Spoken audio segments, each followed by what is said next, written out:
The T-Mobile Diagnostics app, officially called the T-Mobile Network Diagnostic Tool, helps you test signal strength and troubleshoot connectivity issues on your Android device. If the app keeps stopping, it's likely due to an application not responding error, often caused by resource overload, corrupted cache, or incompatibility issues.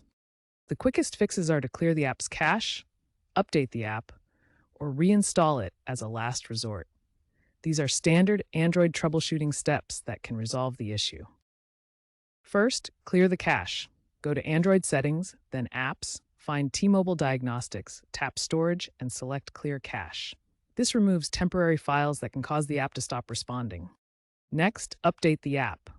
Open the Google Play Store, search for T-Mobile Diagnostics, and tap Update if a new version is available. This ensures you have the latest bug fixes that address crashes. Finally, if the problem persists, reinstall the app as a last resort.